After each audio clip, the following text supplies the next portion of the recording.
ဒီမိန်းကလေးမှာအရေးပြားလွှာပေါင်း30ရှိနေပါတယ်ဒါကြောင့်ဆိုင်းပုတ်ပြားကသူမရဲ့မျက်နှာတစ်ဝက်ကိုဖျက်ပြီးဒဏ်ရာရစေခဲ့တဲ့အခါမှာအတွင်းဘက်ကနေအရေးပြားတစ်တွေချက်ချင်းပေါ်လာခဲ့ပါတယ်ဒါတင်မကသေးပဲဆရာဝန်ကအဲ့ဒီမိန်းကလေးရဲ့ခန္ဓာကိုယ်ထဲမှာဘာအင်္ဂါစိတ်ပိုင်းမှမရှိတာကိုလည်းရှာဖွေတွေ့ရှိခဲ့ပါတယ်သူမရဲ့ခန္ဓာကိုယ်တစ်ခုလုံးကိုအရေးပြားတွေနဲ့တိစောက်ထားတာဖြစ်ပြီးအရေးပြားလွှာတစ်ခုစီဟာမိန်းကလေးရဲ့မတူညီတဲ့အသက်အရွယ်တွေကိုကိုစားပြုနေပါတယ်ဆိုလိုတာကသူမဟာနှစ်တိုင်းမှာအရေးပြားလွှာအတစ်တစ်ခုစီလိုးလာတာဖြစ်ပါတယ်ဒါကိုကြားပြီးနောက်မှာတော့သူမရဲ့မိခင်ဖြစ်သူဟာထိတ်လန့်တုန်လှုပ်ပြီးကျမ်းပြင်ပေါ်ကိုလဲကျသွားခဲ့ပါတယ်သူမရဲ့သမီးဟာဒီလိုမိစ္ဆာတစ်ကောင်ဖြစ်နေတာကိုသူမလက်မခံနိုင်ခဲ့ပါဘူးဒါပေမဲ့နောက်တစ်စက္ကန့်မှာတော့တခုခုကိုစဉ်းစားမိသွားပုံရပြီးသူမသမီးရဲ့ခန္ဓာကိုယ်တွင်းထဲမှာကလေးဘဝတုန်းကရုပ်သွင်းပြင်းလေးငုံရှိုးနေသလားဆိုတာကိုဆရာဝန်ကိုချက်ချင်းမေးမြန်းခဲ့ပါတယ်ဆရာဝန်စီကဟုတ်မှန်ကြောင်းအဖြေကိုရလိုက်တဲ့အခါမိခင်ဖြစ်သူဟာဝမ်းနည်းနေရာကနေစိတ်လှုပ်ရှားမှုတွေစီကိုချက်ချင်းကူးပြောင်းသွားခဲ့ပါတယ်ထို့နောက်သူမဟာမတ်တက်ရက်ပြီးသူမရဲ့သမီးကိုဆေးရုံကနေချက်ချင်းခေါ်ထုတ်သွားဖို့ပြင်ဆင်ပါတော့တယ်ဒါပေမဲ့မိန်းကလေးရဲ့အမဖြစ်သူကတော့အရေးပြားလွှာပေါင်းများစွာရှိနေတာဟာကျိန်စာတစ်ခုဖြစ်တယ်လို့ပြောဆိုပြီးသူမတို့မိခင်ရဲ့လုပ်ရက်ကိုကန့်ကွက်ခဲ့ပါတယ်ပြီးနောက်သူမဟာပါဆက်ကိုအကျယ်ကြီးဟပ်လိုက်တဲ့အခါမှာ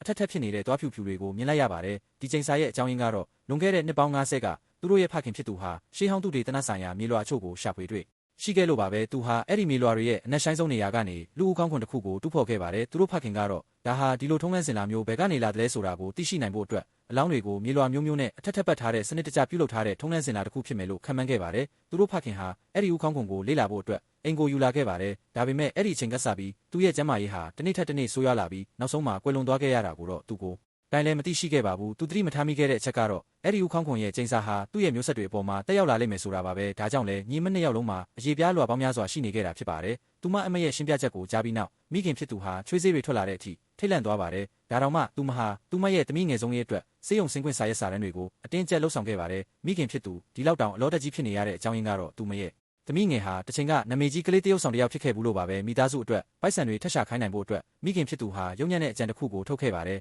မိန်းကလေးအိပ်ပျော်နေုံမှာသူမဟာအခန်းထဲကိုခိုးဝင်သွားပြီးမိန်းကလေးရဲ့အပြင်ဘက်ဆုံးအရေးပြားလွှာတွေကိုလက်နိုင်လိုက်ပါတယ်ထင်ရှားတာကတော့မိခင်ဖြစ်သူဟာသူမသမီးကိုကလေးတယောက်ဆောင်ဘဝတုန်းကရုပ်ရည်မျိုးပြန်ရလာတဲ့အထိအရေးပြားတွေကိုတလွှာချင်းခွာချပစ်ချင်နေတာပါဒါပေမဲ့မိခင်ဖြစ်သူကတော့ဒါဟာအလွန်ရက်ဆက်လုံးနေဆိုတာကိုသိနေပုံရပါတယ်ဒါကြောင့်ပြင်းထန်တဲ့စိတ်တွင်းတိုက်ပွဲတွေဖြစ်ပြီးနောက်မှာတော့နောက်ဆုံးမှာသူမဟာအဲ့ဒီလိုမလုပ်ရခဲ့ပါဘူးဒါပေမဲ့သူမကထွက်သွားဖို့အတွက်မတ်တက်ရက်လိုက်တဲ့အချိန်မှာပဲကလေးငယ်တယောက်ရဲ့အတန်ဟာရုတ်တရက်ထွက်ပေါ်လာခဲ့ပါတယ်